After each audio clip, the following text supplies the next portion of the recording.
Teman-teman main balap, apa kabar? Hari ini kita akan membahas balapan yang kalau menurut saya sangat seru ya balapan kali ini karena kalau Asa bilang Singapura itu sangat seru sekali, kalau saya enggak. GP Jepang ini sangat menegangkan. Kalau menurut saya loh, menegangkan karena apa? Saya sambil nonton berkali-kali saya harus ke toilet karena memang saya harus merasakan the real sound. Jadi kalau di sirkuit kan ngomong sama saya harus ke toilet juga suaranya knalpot juga di sana berat gitu kan. Jadi Ini ketegangannya ini bukan karena Piastri ya. ini episode khusus dari Rumah Sakit Mas Dewo. Setelah episode khusus dari Fuji, Mas Dewo sekarang episode khusus dari Rumah Sakit. Ya, ini kalau gara-gara kemanjaan di Jepang makannya terlalu enak-enak, ini pulang ke Indonesia langsung jajan sembarangan, langsung ini opname. Ya, jadi inilah cara cara mengungkapkan wartawan dengan orang awam itu. Jadi makan yang enak-enak dengan makan sembarangan.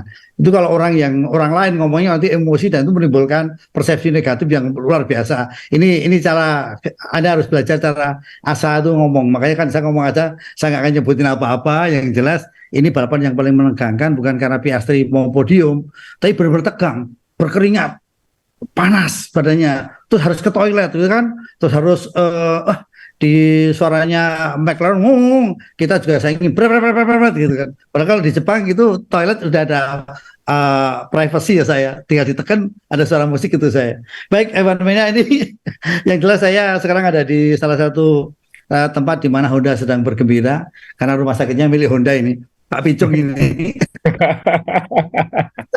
Iya kan, rumah sakit Pak Pitung kan, dan Iya.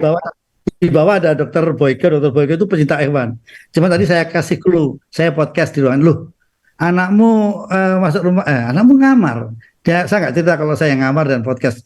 Tadinya kalau dia jawab berarti kan ada waktu, saya suruh naik untuk ngobrol sama Asa di sini. Dokter Boy jadi belum tahu ini kalau saya di kamarnya. Oke, saya ini Jepang ini memang luar biasa ya. Saya kok jadi seneng ngomongannya Damon Hill membaca. Saya juara dunia di sini, dan orang Jepang itu memang dari dulu ternyata terkenal orang yang membawa semua perlengkapan rumah tangga untuk dimintain tanda tangan. Kemana-mana semua pembalap dikejar. Itu Jepang ya saya. Dan Iya. udah itu memang sejarah yang kuat di Formula One. Kata Damon Hill begitu katanya. Ya kebetulan Mas Dewo kan yang sudah ke Suzuka, saya belum malah. Eh, Saya sudah ya. Mas Dewo sudah ke Suzuka, saya malah ke Fuji kemarin. Ya, Kebetulan Suzuka kan harus ke Nagoya atau Osaka yang lebih dekat. ya. Tapi balapan kemarin, saya terus terang juga ini disclaimer, saya juga nggak nonton langsung. Saya sedang ada event di Gunung Wilis, nggak ada sinyal di atas. Turun Dan sudah dia dan jadi kamu nonton sambil melet-melet karena sedang najak kan. Kalau seandainya karena sedang ada event sepeda di Kediri Dolocom. Kemudian tapi saya nonton lengkap. Tadi malam saya nonton ulang total semua lap total untuk mendapatkan nuansanya. Toh juga ya, hasilnya termasuk menggembirakan buat saya karena kan McLaren finish 23 dan Norris di depan lagi. Tapi memang buat teman-teman semua pasti yang utama dari balapan ini endingnya adalah bukan McLaren finish 23 dan bukan hanya Red Bull mengunci gelar konstruktor untuk tahun kedua berturut-turut. Tapi yang penting adalah ternyata Verstappen masih dominan gitu aja. Jadi apa yang terjadi di Singapura kemarin itu one off. Itu bukan technical directive, bukan upaya F1 untuk menjegal Red Bull. Ya kebetulan Red Bull bagong gitu aja. sekali-sekali Jadi babon ya. sekali-sekali bagong di Singapura salah setting. Nah, moga-moga mereka habis ini banyak minum-minum dan balapan-balapan berikutnya bagong-bagong lagi gitu karena kita butuh F1 ya kemarin bagus dalam artian Verstappen menunjukkan bahwa aku ini masih yang paling dominan. Tapi kita tentunya di 6 lomba yang tersisa kita ingin variasi yang ya. Kan ini juara dunia konstruktor sudah selesai, habis ini juara dunia pembalap sudah selesai, yang mbok ya disuguhi entertainment yang lain gitu. Itu aja. Jadi intinya sekarang bagongnya Red Bull lebih lucu daripada Ferrari begitu ya intinya ya. Lebih mengejutkan Begitu ya. kan. Bagong Iya, bagongnya Red Bull lebih lucu dibanding Ya, bagongnya Ferrari kan. Dan ya. itu banyak yang DM ke saya, benar juga omongan Om Masa, saya pikir-pikir memang kadang-kadang juara dunia itu superior superior itu kadang-kadang harus terjungkal karena kelucuannya kata gitu. Ya ini Red Bull kan sudah memberikan hiburan waktu Singapura kan. Tapi Verstappen belum bikin kesalahan loh Mas Yo. Verstappen belum Ya, bikin itu. kesalahan saat lomba. Ya ini tinggal 6 lomba tersisa, semoga jatahnya itu segera diambil. Jadi maksimal dong nanti dia. Padahal kan Padahal kan pecinta kan sukanya kayak kemarin tuh enak kan kalau yang Max tidak juara dunia, yang juara dunia sampai kita lihat di Singapura saya ketegangan sampai akhir. Bagaimana Iya. kita juga baru ada trik tarik menarik supaya dapat DRS itu kan ilmu bagi kita yang awam gitu kan. Dan itu hanya terjadi kalau balapannya ketat. Ya. Oke, kita bacakan hasil ya Mas Dewa ya. Jadi syarat harus Betul. ditegaskan dulu ini. Jadi top 10 Verstappen pole position, memimpin semua babak latihan dan kualifikasi, dominan banget selisih waktunya, finish hampir 20 detik di depan Norris. Norris startnya bagus, nyalip Piastri, kemudian sedikit tim order tapi memang Norris lebih cepat, tapi Norris finish nomor 2, Piastri pertama kali naik podium sebagai rookie, ini luar biasa, nanti kita bahas juga masa depannya karena dia juga perpanjang kontrak dengan McLaren. Leclerc peringkat 4, Hamilton peringkat 5, Sainz 6, Russell 7, jadi selang-seling Ferrari dan Mercedes. Tapi dua tim ini jelas kemarin beda kelas dengan McLaren, nanti kita bahas juga akhir musim nanti seperti apa.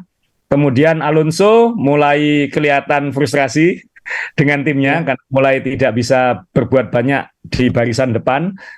Kemudian dua Alpine mendapatkan poin semua, tapi poinnya sudah terlanjur jauh dengan McLaren. Ini kita baca klasemen pembalap, Verstappen sudah 400 poin, tinggal menunggu waktu kapan dia ngunci juara pembalap. Kemudian Perez Ya. masih 223 dan kemarin Bagong lagi, tinggal nunggu jatahnya Verstappen ini. Kemudian Hamilton 190, Alonso 174, Sainz, Sainz. Leclerc. Ini dua Ferrari ini bisa terancam sama Norris ini kalau formnya Norris belakangan seperti ini. Terus Ya. karena Norris sudah 115 poin, sudah menyamai Russell tapi di atasnya karena dia sudah 4 kali finish runner up. 4 kali Ya. sudah tahun ini. Kemudian Piastri peringkat 9. Piastri peringkat 9 sudah, dan ini akan potensi naik. Stroll tetap di sini, tinggal menunggu kapan mungkin disalip oleh salah satu Alpine itu. Kemudian kalau konstruktor ini yang sudah selesai ya, jadi sudah ditandai pakai warna emas oleh F1. Red Bull mengunci gelar juara konstruktor. Mercedes masih peringkat 2, tapi dengan Ferrari kayaknya ketat, ini hanya 20 poin. Aston Martin 221, tapi memang masih 49 poin dengan McLaren, tapi kalau melihat tren belakangan ini sangat mungkin disalip di akhir musim. Berarti itu McLaren memenuhi targetnya finish peringkat 4 kalau berhasil. Alpine tiba-tiba udah kurang dari separuh poinnya McLaren. Tiba-tiba kan, dulu kan Alpine melonjak duluan, tapi sekarang tiba-tiba sampai separuhnya nih. Williams masih terkunci di 21, Haas, Alfa Romeo, Alfa Tauri ini malah sampai akhir musim masih bisa berubah.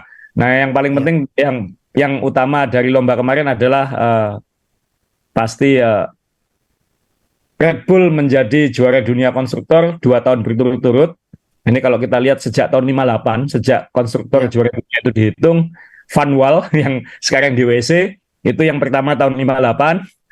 Kemudian Van Bal ini memang yang di WC kemarin mobil hijau itu. Betul, itu pabrikan Inggris. Ya. Oh, hebat ya. Dulu pernah tahun 58. Jadi itu Cooper dan Ferrari ini 1, 2, 3, 4, 5, 6, 7, 8, 9, 10, 11, 12, 13, 14, 15, 16 ya. Ferrari masih paling banyak. Kemudian Red Bull ini kan relatif baru ya, 2005 kalau nggak salah ya, Red Bull. Tapi Red Bull ini sudah menang 6 kali, 4 kali berturut-turut zaman Sebastian Vettel, 2 kali zaman Verstappen. Dan ini sudah sama, ini sudah hampir mendekati jumlahnya McLaren, karena McLaren baru 8 kali juara konstruktor. Williams 9 kali. Jadi Red Bull ini sudah selevel dengan McLaren dan Williams sebenarnya. Nah kemudian Renault ini 2 kali, tapi ada satu yang sebagai Benetton tahun 95 waktu Michael. Dan Lotus zaman dulu banget ya, tahun 60-an dia berjayanya. Nah ini, tapi ya rekornya yang berturut-turut terbanyak kan Mercedes, zaman Lewis Hamilton ini yang 8 kali berturut-turut antara 2014 sampai 2021. Nah kita tunggu ini Red Bull ini streaknya bisa berapa lama? Karena dalam 15 tahun terakhir ini streak semua ini. Red Bull 4 kali, kemudian Mercedes 8 kali. Sekarang Red Bull lagi 2 kali. Ya moga-moga nanti selang-seling lagi seperti dulu lah. Yang hebat satu ini Mas, 2009 Mas Dewo. Brown GP. Tapi kita baru sadar ya Mercedes yang sudah lama dan pabrikan besar itu ya baru 2014 sampai 2021 era itu ya, era modern lah. Sebagai konstruktor penuh ya, mobil dan mesin. Karena kan beberapa yang sebelumnya ini kan diraih pakai mesin Mercedes. Misalnya kayak Brown itu pakai mesin Mercedes, kemudian McLaren ada yang pakai mesin Mercedes, seperti itu. Jadi memang baru belakangan ini aja era Lewis Hamilton itu aja benar-benar Mercedes itu mendominasi F1. Ada yang saya suka ini tahun 71 Tyrrell sekali Mas Dewa. Oh iya, ini Matra sekali, Brabham 2 kali. Ya. Ada pabrikan-pabrikan yang banyak nggak kenal ini di awal-awal. Jadi ini boardnya konstruktor, dan sekali lagi kita harus mengucapkan selamat kepada Red Bull yang merayakan konstruktor 2 kali berturut-turut. Tinggal merayakan juaranya Verstappen habis ini. Ya, ini kalau kita sedikit sebelum kita ngobrol ke balapan, peran konstruktor ini apakah hadiahnya cukup besar sekali sehingga, atau ini memang secara bisnis memang menguntungkan pabrikan yang mensupport? Tentunya buat penggemar mungkin yang paling terkenal kan mungkin pembalap juara dunia. Tapi dari dulu sebenarnya kalau saya pemilik tim atau mereka yang memiliki tim, yang paling utama adalah gelar konstruktor. Kenapa? Karena hadiah uangnya F1 bukan berdasarkan gelar pembalap, tapi berdasarkan gelar konstruktor. Kalau dia juara dunia, maka pembagian uangnya paling banyak. Dan itu signifikan banget selisihnya. Tiap tahun berubah-ubah tergantung berapa jumlah pemasukan F1, bisa ratusan juta dolar, dan itu pasti yang dikejar sebuah konstruktor. Makanya semua akan berebut tiap poin itu, karena setiap naik peringkat itu akan dapat tambahan uang. Makanya jadi juara dunia konstruktor itu bukan sekedar gelar. Di dunia olahraga profesional itu ada kaitannya dengan bisnis dan uang. Jadi itu mungkin pemahaman ini harus berkali-kali diingatkan untuk sepak bola di Indonesia, karena industri olahraga itu bisnis. Ya, jadi kalau kita lihat konstruktor yang diraih oleh Red Bull ini agak sedikit ngece ya. Karena apa? Perez kemarin kita lihat belepotan itu aja masih juara konstruktor gitu. Dan masih happy di foto ini. Kalau dilihat, bisa di zoom kayak ini ya. Kalau kita dekatan ini masih ikut happy dia di sini. Iya, masih happy makanya. Happy. Oke, sekarang kita akan mulai dari mana dulu? Dari Red Bull mungkin. Dari Red Bull ya. Di Singapura. Jadi benar kan, waktu episode minggu lalu kita bahas kemungkinan kita harus menunggu Suzuka untuk melihat apakah jeleknya Red Bull di Singapura itu karena satu, technical directive, karena ada aturan dari FIA, dari F1 yang mengetati regulasi flexible flexible wing. Kemudian dua, apakah karena Red Bull memang bagong, maksudnya salah setting dan mobilnya kebetulan Singapura ini satu-satunya sirkuit yang nggak pas untuk mobilnya kayak gitu. Dan ternyata jawabannya langsung didapat hari Jumat kemarin, langsung bawa latihan langsung jauh. Verstappen ini langsung jauh. Oh ya, berarti bukan technical directive. Ya memang mobilnya cepat. Tinggal ya di balapan berikutnya udah kita nggak usah terlalu mimpi lagi Singapura akan terulang gitu. Tinggal tolong tim lain segera kejar dia gitu, bagaimana caranya. Tertarik sekali ketika tekniknya Michael Schumacher. Kalau Valentino Rossi kan kakinya keluar belalang gitu kan, nikung. Kalau Michael Schumacher kan suka ngecop gitu kan. Ini kan Max ngecop dua pembalap di sampingnya ini. Itu startnya kan keren sekali kan, Zah? Ya, karena kan di belakangnya dua pembalap dari tim yang sama ya. Jadi kan Max harus milih ini mau ngeblok yang mana gitu. Yang paling mengancam pasti yang nomor 2. Jadi dia ngeblok ke kanan dan itu membuka jalan untuk Norris yang ada dan Norris ada di clean side, di racing line yang lebih cepat gitu. Ya, ini terjadi Norris sempat di depan sedikit, tapi kemudian ya tidak bisa lagi, dan ketika dia tidak bisa ngambil lagi ya sudah selesai balapannya. Jadi praktis Verstappen sudah tinggal mendikte dia mau menang seberapa jauh gitu. Dia ngomel-ngomel sedikit di radio, tapi kita semua tahu kalau Verstappen ngomel itu nggak ada artinya, itu mobilnya tetap enak gitu, tetap kenceng. Jadi tetap tetap jauh. Tapi yang kita harus appreciate benar memang nanti ketika kita bahas McLaren adalah mobil McLaren ini benar-benar melompati pesaing-pesaingnya. Tapi mobil Red Bull walaupun tidak dikembangkan lagi sudah cukup, ini hanya kecil-kecil mungkin. Ini masih punya potensi untuk dominan sampai akhir musim. Tinggal dari 6 lomba tersisa ini tinggal menang berapa kali lagi gitu. Ya, ini kan beda antara Max sama Perez ya. Ini kita masih ngomong Red Bull gitu. Nah, kalau melihat kejadian kemarin ini kan Perez kan sangat belepotan, dan kita harapkan seharusnya Perez ini bisa memberikan pertunjukan yang luar biasa untuk orang-orang Jepang, apalagi yang pakai mesin Honda gitu kan. Ternyata kan enggak kan, jadi banyak belepotan. Saya nggak setuju Mas Yo. Saya nggak setuju Mas. Perez ngasih pertunjukan Mas Yo. Oh ya. Ya, maksudnya sedikit banteng ya. Ini ya, trial banteng ya. Nah, ya, jadi waktu start Perez senggolan dengan Lewis Hamilton, ganti sayap. Kemudian saat safety car dia mau masuk pit, ketika mau masuk pit dia nyalip saat safety car, lalu kena penalti 5 detik. Kemudian dia ngejar lagi ke depan, nyenggol Haas, ganti sayap lagi, hebat juga banyak sayapnya di Red Bull. Kemudian dia kena penalti lagi, tapi sebelum kena penalti dia sudah terlanjur masuk retire. Akhirnya oleh Red Bull, oke, kamu keluar lagi. Kenapa? Supaya penalti 5 detiknya bisa kamu ambil, supaya kalau penalti 5 detik itu diambil di sini, kamu nggak kena grid penalti nanti di Qatar, kata gitu. Jadi kemarin itu kenapa Perez keluar lagi, supaya bisa ngambil penaltinya aja. Jadi syarat aja. Nah, ya itu. Jadi Red Bull ini mikir terus kan bagaimana caranya supaya inilah tim yang selalu on. Dalam situasi buruk pun bagaimana caranya tetap meminimalisasi masalah ke depan gitu. Jadi waktu kita lihat, kalau kita ngomongin Perez sama Max, ngapain mikirin Perez yang buang-buang waktu. Tapi untuk sebuah tim yang profesional, ini tim lawyernya masih buka buku ya. Oh, ternyata kamu masuk dulu untuk mengambil jatah penalti supaya kamu tidak. Jadi peraturan itu rasanya melekat ya. Padahal itu kan, Asa pernah bilang peraturan di Formula One itu kan tumpukan halaman yang sangat iya kan, tebal bantal gitu kan. Itu masih bisa dicerna oleh orang-orang Red Bull saya. Iya. Dan itu pasti dipikirkan ketika dia retired itu, tim pasti ngelihat ada penalti lagi nggak, ketika ada penalti kita harus ngapain. Dan memang sebenarnya juga bukan hal yang aneh buat mobil yang sudah seolah-olah sudah pensiun, sudah retire, tapi kemudian keluar lagi. Tapi dulu itu biasanya tim-tim menggunakan untuk uji coba aja gitu. Oke, kamu keluar lagi, sekalian kamu mungkin nggak bisa dapat poin, tapi mungkin kamu bisa ngecekkan kita ini dan ini gitu. Jadi sebagai uji coba. Tapi kemarin bukan sebagai uji coba, kemarin sebagai supaya tidak dipenalti nanti di Qatar 2 minggu lagi. Ya. Sorry Mas Jo, satu. Walaupun mobil Red Bull dominan, kalau itu bukan Max Schumacher kan, Max Verstappen, sampai kebiasaan karena dominan itu Schumacher. Kalau bukan Max Verstappen, belum tentu juga kan. Belum tentu sehebat itu juga. Kalau ini pembalapnya Perez dan entah siapa gitu. Kan belum tentu juga kemarin.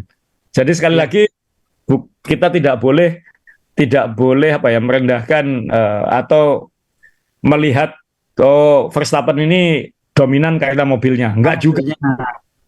Kombinasi dua-duanya ini. Ini kombinasi dua-duanya. Jadi memang Verstappen ini istimewa lah, dalam artian ya ini superstarnya sekarang, era sekarang.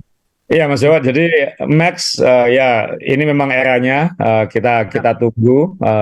Mungkin catatan tambahan sedikit ini soal Max, ini pialanya kenapa dicium, karena ini piala baru yang kalau dicium warna bendera negara juaranya akan keluar. Jadi sekali lagi piala teknologi, kerjasama dengan sponsor Lenovo dalam hal ini. Ya F1 ini sekarang memang semuanya kalau bisa dijual itu, pialanya sekarang juga dijual. Nah ini soal piala. Jadi sekali lagi Red Bull, salut, back to back konstruktor. Tinggal berapa lomba bisa mereka menangi di 6 lomba yang tersisa. Saya nggak sampai ngomongin McLaren ini Mas Dewo, karena ini tim benar-benar lagi on. Ini tim benar-benar lagi on sejak Austria. Tim ini upgrade-nya naik terus. dan itu menjustifikasi betapa tegasnya manajemen McLaren ini di awal tahun. Ketika tahu mobilnya ini bakal nggak bagus, mereka langsung mengambil keputusan cepat di awal musim, potong kakinya supaya kita segera bisa move on. Walaupun kita akan sakit sebentar, tapi nanti hasilnya kita akan nikmati lebih cepat daripada kalau kita memaksakan diri terseok-seok gitu. Jadi ini Zac Brown yang duduk di antara Norris dan Piastri ini, dan Andrea Stella yang di sebelah kirinya Piastri ini. Jadi Zac Brown ini dia kan ngakui, saya ini orang bisnis, saya ini bukan orang teknis gitu. Tapi dia kan yang bertanggung jawab atas tim ini, jadi dia harus membuat keputusan-keputusan cepat untuk menyelamatkan performa tim ini gitu. Jadi dia langsung melakukan review dan dia mempercayai Andrea Stella ini. Andrea Stella dia naikkan, langsung diganti direktur tekniknya, langsung bikin struktur baru, dan dia siap menerima konsekuensi di awal musim bakal jelek, tapi nanti kita akan punya potensi melompat. Belum tentu, kan nggak tahu bakal melompat atau tidak. Tapi dia berani ngambil keputusan potong cepat supaya medium termnya atau short termnya kita bisa kembali. Dan itu dia lakukan. Jadi saya termasuk ngefans ini sama Zac Brown karena dia cara berpikirnya tegas banget dan cepat banget dan berani banget. Tanpa sokongan pabrikan besar, McLaren ini jadi giant killer sekarang. Dan misalnya keputusan soal Ricciardo, keputusan untuk ngambil Piastri, benar-benar insting decision-nya itu bagus banget tim ini. Dan sebagai penggemar McLaren senang tim ini kayaknya arahnya akan baik gitu. Arahnya akan baik. Dan kemarin finish 2-3 itu semakin wah hebat ya. Sekarang ini semakin solid bahwa McLaren ini sekarang terbaik kedua setelah Red Bull. Dan Norris sampai bilang gini kemarin habis lomba, kita ini masih ketinggalan jauh, tapi nggak sejauh itu katanya. Jadi nggak sejauh itu. Jadi kan nadanya tuh optimis banget bahwa McLaren ini punya potensi mencuri mungkin sebelum musim berakhir kayak gitu. Ya moga-moga sebagai penggemar McLaren saya bias di sini, tapi saya nggak peduli. Yang penting segera melihat McLaren menang lagi itu pasti akan jadi cerita yang luar biasa. Karena secara survei kan beberapa tahun terakhir McLaren termasuk yang paling populer di F1 sekarang. Ya, ini tadi yang cukup menarik. Saya bilang bahwa berani memangkas kaki untuk lompatan ke depan. Sementara ini kan dipasok mesinnya oleh Mercedes. Dan kita lihat sendiri Mercedes yang tadinya kokoh berapa 8 kali juara konstruktor juga terseok-seok gitu. Apakah ini juga gambaran tahun depan bahwa McLaren sudah di jalan yang benar, ya kan?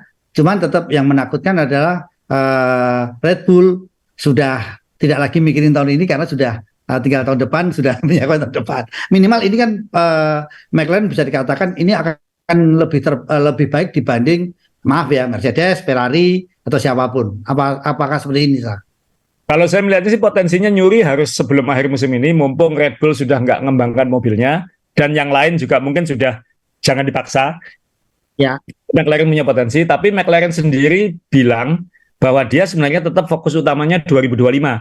Kenapa? Karena dia baru tahun ini terowongan anginnya yang baru itu beroperasional, jadi masih jalan bareng antara punya dia dan punya Toyota yang di Jerman. Jadi masih komparasi tahun ini. Nah tahun depan baru dia full menggunakan terowongan anginnya dia yang baru, dan itu hasilnya baru bisa dilihat di mobil 2025. Jadi steppingnya kan seperti itu, nggak bisa langsung. F1 itu harus, jadi termasuk rekrutmennya kan, dia kan ngambil orang Red Bull nanti satu itu baru akan masuk Januari, dia juga ngambil orang Ferrari itu juga baru masuk bulan Januari, dan itu hasilnya kalau positif baru akan terlihat 2025. Jadi kalau dilihat gini potensinya luar biasa, Tapi kalau mau segera mencuri kemenangan kan tim ini nggak punya ambisi jadi juara dunia konstruktor kan, atau juara dunia pembalap. Yang penting hasil terbaik dulu, podium atau menang gitu. Nah peluang terbesar untuk nyuri menang ya tinggal 6 lomba terakhir ini aja gitu. Mumpung Red Bull sudah tidak mengembangkan, kemudian Mercedes, Aston Martin, dan Ferrari sedang nanggung gitu. Maksudnya kita mau nge-push atau lepas saja deh demi tahun depan. Kalau McLaren juga nunggu tahun depan, wah jangan-jangan disalipi lagi sama yang lain ini gitu. Nah, jadi ada window 6 lomba ini, moga-moga McLaren bisa mencuri atau menambah podium lah. Nah, Norris Norris ini tinggal kapan Norris menang gitu. Ya, nah Dari dua karakter yang kuat, Suzuka dan Singapura, sisa 6 ini kira-kira mana ya yang McLaren masih bisa istilahnya Mencuri tampil ya. ya bisa mencuri. Karena karakternya kan Qatar itu mirip dengan Abu Dhabi, kemudian nanti masih ada Amerika yang lurus-lurus banget, mungkin itu Ferrari akan lebih kuat. Benar. Agak sulit sih menebak kira-kira bakal di mana. Tapi mobil ini sudah oke di semua gitu. Jadi kalau misalnya bisa terus di dekat di depan, kemudian jatah Verstappen membuat kesalahannya diambil, kan mungkin bisa dia yang paling depan, paling siap untuk mengambil itu gitu. Jadi tidak ada yang menonjol banget. Dalam hal top speed kayaknya lebih efisien daripada Mercedes dan Aston Martin, itu jelas. Aston Martin masalah utamanya trek lurus. Mercedes juga tidak seefisien McLaren di trek lurus. Tapi kalau ngambil sirkuit trek lurus, Red Bull cepat di trek lurus, Ferrari cepat di trek lurus. Nah ini kan tidak tahu yang mana gitu. Tapi tim ini dia berada di posisi cukup dekat di depan, sehingga kalau ada peluang dia dalam posisi terbaik untuk mengambil itu. Ya, bukan berarti menangnya mutlak ya, bukan berarti menangnya menang memimpin dari depan, enggak. Siapa tahu Max Verstappen ngambil jatah sialnya atau ngambil jatah bagongnya, itu yang kita tunggu. Masa sampai balapan yang sekarang Verstappen timnya sudah bagong tapi Verstappennya belum. Ya betul betul. Jadi Max belum tapi timnya sudah. Oke, masih McLaren. Benarkah Lando ini sudah digadang-gadang oleh tim-tim besar lain? Lando ini pasti hot property, pasti kontraknya kan sampai 2025 di McLaren, masih 2 tahun lagi. Jadi kalau McLaren bilang 2025 itu dia ngejar suksesnya di situ, ya kontraknya disamakan dengan Lando Norris. Karena Lando Norris pasti dalam kondisi sekarang kalau dia keluar semua pasti mau. Mercedes pasti mau, mungkin Ferrari juga mau, Red Bull mungkin juga mau. Jadi dalam artian Norris sekarang enak gitu, tinggal kapan dia menang gitu aja. Tinggal kapan dia menang. Karena secara potensi ini level atas lah. Gitu. Masa Sainz sudah menang 2 kali dia belum. Nah, tapi McLaren juga pinter. Zak Brown ini kan juga mikir ke depan. Aku kalau kehilangan Norris 2025 bagaimana? Piastri kontraknya diperpanjang sampai 2026. Jadi kontraknya Piastri ini aslinya hanya 2023 dan 2024. Sekarang langsung ditambah 2 tahun. Dan itu nilainya pasti sudah dilonjakkan supaya tidak kemana-mana. Jadi dia aman McLaren. Kalau misalnya Norris pindah, aku masih punya Piastri. Boleh nggak ini disamakan dengan klub sepak bola untuk pemain-pemain tertentu yang nanti kontraknya masih ada di Formula One kan sering pembalap utamanya dibeli oleh tim lain, tapi dia berani bayar istilahnya penaltinya gitu. Oh, bisa, cuman kan regulasi kalau di luar negeri kan mungkin lebih gampang regulasinya ya, karena lebih jelas regulasi finansialnya, regulasi pemainnya itu lebih clear. Kalau di Indonesia ini kan kita aja belum tahu musim depan mulainya bulan apa, habis ini masih ada pemilu, nanti ini kan masih banyak ranjaunya kalau di sini. Sebenarnya itu tim, kalau misalnya tim olahraga apapun, cabang apapun, kalau itu jelas kalender, jelas regulasi, jelas penindakannya segala macam, itu semua pasti pengen ini long term. Cuman kan kepastian itu kan mahal gitu. Kepastian Ya. itu. Oke, jadi asal ada kepastian ya. Tapi kan kalau di Formula One dulu kan berkali-kali ada juga yang kena penalti ya, berani bayar penalti karena untuk mindah seorang pembalap gitu. Jadi sudah dapat jawaban dari asal tadi kuncinya. Kenapa Piastri ini diperpanjang sampai panjang bener? Ternyata memang siapa tahu ini karena dia Sabro ini karena backgroundnya bisnis, Lando ada yang berani bayar tinggi itu. Kita kan nggak tahu juga. Kayaknya nggak dilepas. Kayaknya nggak dilepas, kecuali ada opsi di kontraknya yang berbunyi misalnya kalau McLaren performanya seperti ini maka saya boleh keluar. Misalnya tim ini peringkat konstruktornya turun dari 5 besar, maka saya boleh keluar. Pasti ada gitu-gitunya. Karena Lando kan juga pasti pingin aman. Mas Dewa udah selesai pit stop, sudah ganti selang ya. Nah, ya kan. Kita lanjutin sekarang. Saking semangatnya, saya tadi kaget ya, asal ngomong semangat, saya juga tahu kok basah ya, ada air dari mana? Oh, infusnya jebol ternyata. Oke, ini Ferrari, gimana nasibnya Ferrari dan Mercedes, Ya, Ferrari, sekali lagi Ferrari kemarin sebenarnya kayak tim ini menurut saya sudah lepas beban ya, sudah nggak perlu, sudah menang, itu sudah minimal tahun ini beban terbesarnya untuk minimal meraih kemenangan sudah terbayar. Tapi kan orang akan memaklumi kalau Ferrari tidak menang lagi sampai akhir musim. Tapi Ferrari ini kan Ferrari ini kan bebannya tahun depan, jangan sampai kayak gini lagi. Ya. Hasil kerjanya si Fred Vasseur kan baru akan kelihatan tahun depan. Dua pembalapnya udah terlihat oke, Sainz makin matang, Leclerc mungkin under pressure, tapi dua pembalap ini pasti solid dan tinggal menunggu. Moga-moga Ferrari, karena mayoritas F1 itu adalah Ferrari, moga-moga bisa tahun depan bisa benar-benar menjadi faktor di depan, bukan sekedar bahan bagongan aja. Tahun ini kan untung ada kemenangan, dan soal strategi Ferrari sudah bikin statement Mas Yo soal Singapura itu. Itu strateginya siapa? 100% Sainz. Oh, Sainz. Iya, jadi itu semua yang mikir Sainz, bukan Ferrari. Jadi Sainz yang mikir akan pakai DRS, akan bantu Norris, itu semua dari otaknya Sainz. Jadi Ferrari mungkin masih nonton sambil bengong. Kita ngapain ya? Kita ngapain ya? Kita ngapain ya? Mungkin. Jadi lebih ke internal ya saya kalau kita ngomong Ferrari ya. Kalau Ya masih, mobil lumayan ya sebenarnya ya. ya masih ada ya kan, Vasseur baru masuk di Januari, jadi dia pasti butuh waktu untuk restructure lagi, melihat dari helikopter seperti apa tim ini sebenarnya. Jadi mungkin tahun depan, siapa tahu tahun depan sudah mengambil langkah-langkah seperti yang dilakukan Zac Brown kan. Aku harus ngapain. Tinggal kita lihat hasilnya tahun depan. Jadi Ferrari minimal tahun ini sudah tuntas. Kita tunggu nanti, mungkin siapa tahu di Qatar nanti bisa perform. Juga yang mungkin paling ditunggu Ferrari nanti di Amerika, di Las Vegas, karena itu tempat dia lurus-lurusannya. Moga-moga dia bisa kuat di situ. Kalau yang paling drama malah Mercedes nih Mas Jo. Agak aneh ini menurut saya. Ya. Kenapa frustasi seperti itu, Sa?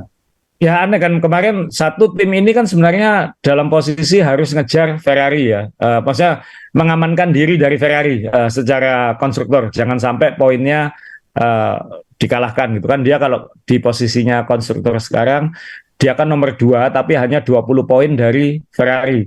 Jadi secara tim dia ini kan harus kompak. Maksudnya jangan sampai saling bersenggolan atau mengambil risiko sehingga salah satu nggak dapat poin. Butuh dua-duanya untuk ngamanin poin, karena Ferrari sudah nothing tulus gitu. Nah ini yang terjadi kemarin di Jepang, malah Lewis Hamilton kayaknya ambisi banget, Russell juga kayaknya juga panas karena dia ingin menghapus kekecewaan di Singapura, sehingga salip-salipannya kasar banget gitu. Maksudnya sampai Russell nanya, kita ini balapan sendiri atau balapan sama yang lain sih kayak gitu. Nah ini kan Lewis maksa sampai dua-duanya keluar. Ini kan agak berbahaya. Berbahayanya satu, mereka bisa gagal dapat hasil sehingga di klasemen disalip Ferrari, atau yang berbahaya malah dikejar sama McLaren. Yang kedua adalah ini kan harus di manage ini, karena yang satu ini kan juara dunia yang masih ingin nambah, masih punya ambisi. Yang satu lagi yang Russell masih ingin menunjukkan diri, dan itu dinamikanya bisa nggak sehat nanti gitu. Kan kalau di McLaren kemarin ketika Norris sama Piastri mulai agak tegang kan, Andrea Stella tegas, kita akan ngambil tindakan kalau kalian tidak nurut gitu. Dan kemarin ketika di Jepang kan tim ordernya mulus banget di McLaren itu. Ketika Norris lebih cepat, Piastri dengan mudah memberi jalan kepada Norris. Itu kan berarti hierarki keputusan di McLaren kan juga tegas gitu. Ferrari masih agak bagong, tapi kan belum menghasilkan masalah sekarang. Ini bisa bermasalah di Mercedes karena dua pembalap ini bagusnya memang dua pembalap ini hebat, tapi kan ini berisiko ya. Mungkin Toto Wolff pasti bisa memanage inilah. Tapi ini jangan sampai harus di-manage setelah jadi kejadian gitu aja. Ya, ini saya mau ngajak teman-teman main balap nih. Bagaimana kalau kita challenge Asa? Asa ini kan juga kalau dalam sebuah tim seperti Toto, seperti Sakhbon. Nah, saya boleh nggak nanti di akhir balapan ini tolong diberi kita peringkat apa ya? Namanya apa saya? Kalau CEO apa ranking. Saya? Power ranking, jadi ranking power ya. Jadi nantinya siapa aja, Toto itu berapa ini apa. Ini menarik loh, karena apa? kita Ayo. kita pengen ada olahraga, ada bisnisnya, karena kita nggak rugi berteman sama Asa karena Asa kan banyak sekolah bisnis di olahraga juga. Jadi ini mungkin apa wawasan kita. Menarik loh saya ini. Boleh, boleh. Nanti kalau sudah Ya, off season aja Mas Dewa. Kalau sudah off season aja. Jangan jangan sekarang ini masih ada iya, 6 lawan. ya, Ya. lomba ya. Khas saja kan biasa-biasa aja, tapi di mana-mana orang pengen jadi anaknya Gunters, pengen jadi istrinya Gunters. Ini kan menarik. Ini kan menarik kan? Kayak kita di Pilpres kan ada yang jagoan mikir, jagoan apa di medsos itu kan muncul semua di situ kan di Formula One. Oke, Kalau Sa. kalau prinsipal itu memang decision makingnya Mas Yo. Itu Nah, kayak saya misalnya, saya di Persebaya CEO, saya bukan pelatih. Saya mungkin ngerti tapi tidak sehebat pelatih. ya, Saya tidak se-day to day seperti manajer tim atau ya, direktur operasional. Tapi kan nanti at the end of the day yang tertulis di akta mengambil risiko kan saya. Jadi ya, harus kemampuan decision making, risk taking ya, itu harus ada gitu. Nah ini yang kalau saya terus terang ada teman pengusaha saya bilang, Sul, kayaknya kamu ini banyak belajarnya dari F1 gitu. Kenapa? Aku lihat kamu di DBL, aku lihat kamu di Persebaya, aku lihat kamu di sepeda. Ini kayaknya ada bau-bau F1-nya gitu. Ya bagaimana nggak Mas Yo? Saya sejak umur 20-an awal sudah liputan F1 terus dan bukan hanya ngikuti balapannya tapi ngelihat bagaimana tim beroperasi khususnya secara imaging struktur dan lain-lain gitu. Jadi ya mungkin kan kita belajar dari semuanya gitu. Nanti itu menarik lah nanti kita bahas di akhir musim nanti tim mana menurut saya kenapa kayak gini. Apalagi nanti kan akan ada ini FIA tinggal menunggu hari ini 3 dari 4 tim yang mendaftar sebagai tim baru 3 sudah ditolak, satunya masih dan itu Andretti. Jadi ya, kita tunggu nanti seperti apa ini perkembangannya. Kayaknya juga Andretti sudah mau bayar lebih, tinggal nemu hitung-hitungannya berapa, kayak gitu. Ini yang kita tunggu. Saya sangat berharap pada tim baru. Kemudian bicara soal decision making, ini kita bahas satu lagi Mas Yo ya. Kita harus bahas Red Bull pasti, karena kan Helmut Marko ini kan sejak nggak ada Didi, sejak nggak ada Dietrich Mateschitz kan dia godfather-nya Red Bull kan, karena kan nasib orang di tangan dia gitu. Nah betul ini ya. oke, Max Verstappen nggak akan terganggu sampai 2028 dan nggak ada alasan untuk ganggu Max Verstappen. Ini ini memang Red Bull ini kan banyak ngambil pembalap muda berharap dapat jackpot. Dulu dapat jackpot Vettel, sekarang dapat jackpot Verstappen. Nah, ketika sudah punya gacor utama kan yang sulit mencari kombinasinya dan kemudian yang muda-muda berikutnya ini seperti apa. Nah, Perez sekarang sedang underperform. Kemudian di Alfa Tauri timnya dia juga ini ada Yuki Tsunoda dan ada Liam Lawson sekarang. Yang sebenarnya juga ada Daniel Ricciardo. Tapi sebelum di Jepang kemarin diputuskan bahwa 2024 nanti pembalap Alfa Tauri atau apapun nama timnya nanti tahun depan adalah tetap Yuki Tsunoda dan Daniel Ricciardo. Jadi Liam Lawson ini masih akan dicadangkan. Jadi nanti ketika Ricciardo sudah kembali, dia akan jadi cadangan lagi sampai tahun depan juga. Tapi saya yakin itu ada yang namanya tim kan pasti harus selangkah 2 langkah di depan. Nggak boleh oh ya ini kayak gini aja karena Yuki masih ada Honda masih nyponsori Red Bull, masih mensuplai mesin. Kemudian Ricciardo ini pembalap senior berpengalaman, ratingnya tinggi, jadi bagus untuk benchmark tim baru, tim junior. Liam Lawson oke, dia potensi tapi kan dia masih punya waktu, jadi kita cadangkan dulu. Ya. Tapi saya yakin Helmut atau Red Bull pasti punya plan. Kalau Perez misalnya tahun depan atau sampai akhir tahun musim ini bagong gitu, kan gantinya gampang. McLaren aja mampu kok, masa Red Bull nggak mampu kan kayak gitu. Nah, kemudian jadi Ricciardo ini kan pasti disiapkan nanti kalau Perez ini ada apa-apa, ini dinaikkannya cepat, Lawson ngisinya juga cepat. Jadi dalam konteks ini Red Bull kalau main catur dia sudah 2 langkah di depan gitu. Jadi aku aman pembalapku gitu. Sponsorku happy, timku potensinya tetap bagus, dan tahun depan aku punya opsi-opsi. Itu tidak semua tim punya opsi seperti itu. Karena tim yang lain kan ya tadi Mercedes ini kan mau ganti siapa? Norris nggak available.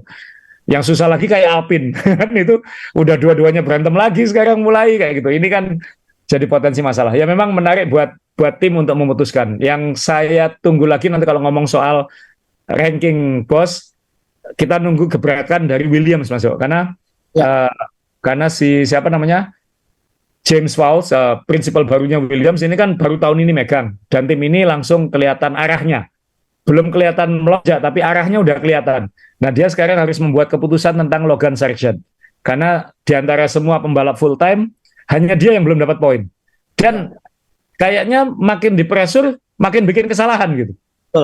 Beberapa lomba terakhir bikin kesalahan dan nabrak terus saat qualifying atau saat lomba. Nah, ini dia harus ngambil keputusan akan ngambil siapa gitu. Nah, ada beberapa nama kan yang memang masih mungkin penggemar F1 ingin kembali. Misalnya masih ada Mick Schumacher yang kalau nggak ke F1 katanya ke WEC tahun depan Mas Yo. Jadi WEC kan ketambahan pembalap bintang lagi dan nanti siapa tahu nanti ada yang Liam Lawson mungkin ada deal last minute yang mungkin oke, kita pinjamkan ke Williams seperti Albon dulu. Nah, ini masih jadi kursi Williams yang tersisa satu sekarang. Ini yang kita lihat nanti seperti apa. Ini kan itu semua keputusannya ada di principal tim kan yang harus dia tuh nggak nyetir langsung, nggak megang langsung, tapi dia yang megang remote gitu. Ya, padahal kalau kita mau otak-atik lagi ya sebenarnya Alfa Romeo pun juga Bottas pun ya kalau kita lihat semakin menurun ya saya. Nah, tapi tim itu nggak berubah ya, itu makanya Sauber tahun depan, Sauber ini nggak jelas sampai nanti Audi masuk masih belum jelas maunya kayak gimana. Kayaknya setahun 2 tahun ke depan ini hanya untuk tahun transisi aja kayaknya kayak tahun partisipasi gitu aja. Jangan Audi nggak mau keluar uang banyak sehingga karena belum namanya dia dan belum timnya dia juga semua. Jadi biarin ya, pokoknya kamu jalan dulu normal dulu, nanti kita lihat deh kayak gitu. Nah, ini kan nggak menarik. Kalau Haas kan ya memang kayak gitu aja. Haas kan memang Gene Haasnya kan bukan yang punya ambisi, kecuali mungkin jadi aktor aja di F1 karena Gunther Steiner ini populer banget. Sangat populer. Jadi ini menariknya Iwan, makanya kan kita ngomong ini bos, ada yang pemikir, ada yang secara medsos kuat sekali. Ini kan Gunther kan pengen semua jadi anaknya, pengen jadi istrinya, kan enak sekali hidupnya. Ini balapan memang kemarin sudah sangat kalau di Jepang mengerucut tim pabrikan yang ada di depan kan. Yang lainnya kan kayak Alfa Tauri nggak bisa bicara, William tidak bisa bicara, Alfa Romeo itu kan. Nah, ini memang kalau akhir balapan seperti yang Asa sampaikan tadi bahwa udah kita tinggal memenuhi jadwal saja karena tahun depan sudah menanti dan tahun depan mungkin persaingan akan lebih ketat. Apakah Suzuka atau 6 lagi ini benar-benar nanti harus kita nantikan seperti Asa tadi bilang, doanya adalah Max harus mengambil bagongnya atau 6 ini akan flat karena Red Bull yang akan dominan. Ya tergantung Anda penggemar siapa Mas Dewa. Kalau saya sih tetap berharap kan sebagai penggemar F1 ya mau nggak mau kita tonton balapannya gitu karena kan kayak nonton itu kayak berharap aja gitu, berharap. Kita udah 20 tahun lebih berharap kan sebagai penggemar F1 gitu. Buktinya ada era dominasi Michael Schumacher, ada era dominasi Vettel, ada era dominasi Hamilton, sekarang era dominasi Verstappen, kita masih nonton kan. Nah ini ya saya sih berharap tetap ada drama-drama. Mungkin dari 6 lomba terakhir ini mungkin hanya 1 atau 2 yang tanda kutip seru, tapi kan itu yang kita nantikan karena Singapura ini akan jadi balapan klasik. Jadi moga-moga nanti ada balapan klasik lagi yang muncul. Yang menyiksa buat kita di Indonesia adalah dari 6 ini kan kebanyakan nanti tengah malam Mas Yo. Qatar tengah malam, Brazil tengah malam, Amerika tengah malam, Meksiko tengah malam. Wah ini nggak tahu, ini melelahkan banget ini nanti 6 lomba terakhir ini buat kita nanti. Ya kalau yang tua-tua gampang kok. Kan kita kan bisa ada rekamannya, jadi kita bisa muter lagi kan, jadi asal bandnya nggak bagong lagi kayak gitu aja. Ini rasanya anti klimaks di Suzuka ini tahun ini. Anti klimaksnya adalah biasanya Suzuka sendiri yang ngeprank cuaca yang tidak jelas, tapi yang tidak jelasnya pada saat WEC, pada saat F1 benar-benar panas sekali Padahal jangan sampai kita ketemu balapan di Jepang dalam kondisi panas seperti ini kan Ya itulah. Nggak tahu itu bahaya atau tidak ya. Kemarin kalau hujan jangan-jangan McLaren malah nggak bisa 2-3. Jadi ya ya sudah lah. Kita syukuri aja. nggak mau rugi. Ada lagi saya ingin sampaikan Ya, untuk Ibu ya Susuka. cukup. Mungkin saya mewakili semua uh, penonton podcast kita dan penggemar F1. Moga-moga Mas Dewo segera keluar dari kandang ini dan jangan jajan sembarangan lagi. Ya, Kemudian udah umur Mas Dewo, makanya jangan ngawur. ya betul, Kemudian Kak. terus Saya, saya buat menyesal, kenapa? menyesal, Kak. Menyesal dengan Asa dan Mister Katsu, temannya Asa, karena satu makanan yang kecil-kecil harganya 2,2 juta itu akhirnya tumpah juga akhirnya. Ya, buat teman-teman nanti vlog kita di Jepang masih ada. Yang kemarin belum nonton vlog kita behind the scene bersama Sean itu ada di channel Main Balap ini. Vlog kita yang ke Museum Fuji itu ada di channel ini juga. Nanti ada satu vlog lagi mungkin minggu depan Senin untuk ngisi kekosongan.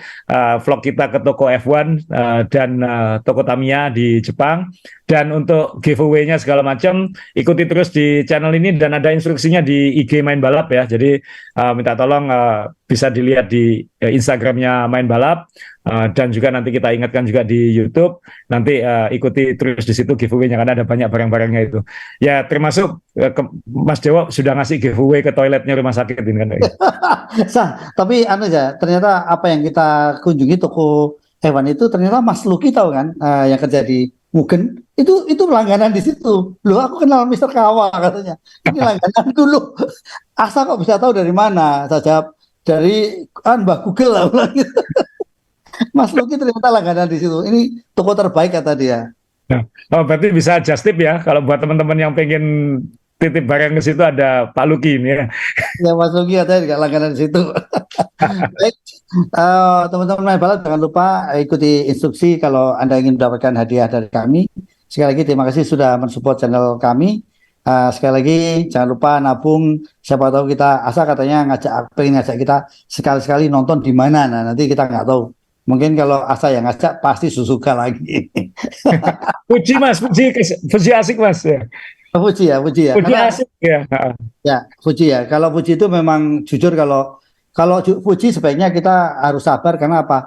Nanti asal biar jelasin satu mobil kalau di vlog kan kita potong-potong ya. Tapi kalau nanti kita ketemu langsung itu pasti akan asik karena banyak mobil yang saya nggak tahu nih Mazda apa sih? Saya bilang ini apa? Datsun. Ya saya nggak tahu ya kalau Daihatsu ternyata juga terjun di balap kan kita siapa tahu kan kita nggak ngira gitu kan. Oke, Asa terima kasih. Terima kasih. Selamat untuk Persebaya 3 poin katanya. Salam untuk teman-teman Main Balap. Terima kasih supportnya.